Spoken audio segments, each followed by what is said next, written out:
yeah, the Odinson, he's one of my guys that I kind of underscored, as a sort of he's got something. I wrestled him in a one-on-one match on one of the tapings because I was kind of like, there's something here. He's jacked, super athletic, got like really good intensity and a killer look. So there's something there for sure.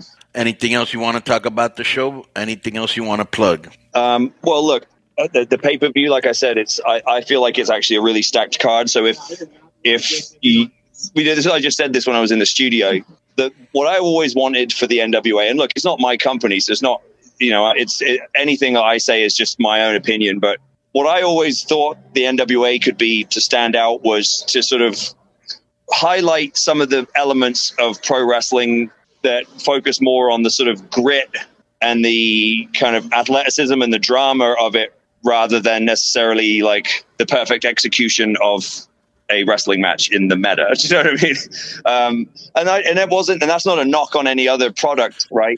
For my mind, it was always like, that's the best way that's what the NWA can bring to the table. That doesn't require bigger production values, doesn't require, all of the things, like, play to your strengths. And so it's NWA to be that. Yeah, it's more like old school wrestling. Like we just had a mailbox, Nick, a mailbox guy, the mailbag. He sent this thing and he was saying that Meltzer said that the Luchasaurus match against Christian Cage and those guys that they just had on the pay-per-view, I don't know if you saw it. Well, he gave that match 5 stars, which I did see. And then he gave another match, which was, I think it was Rollins and Edge, was it? Yeah, in Arabia. The ones in Rollins in Arabia. Hell in the Cell.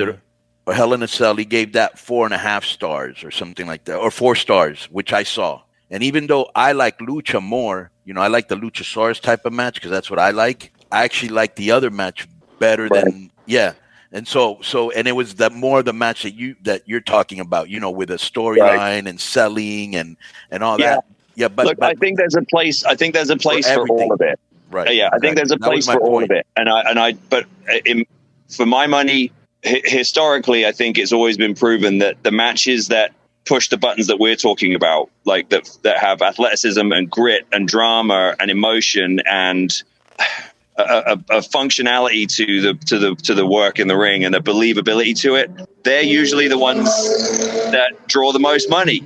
So it's like, do with that what you will, and ultimately, I'm not gonna comment on one person's opinion.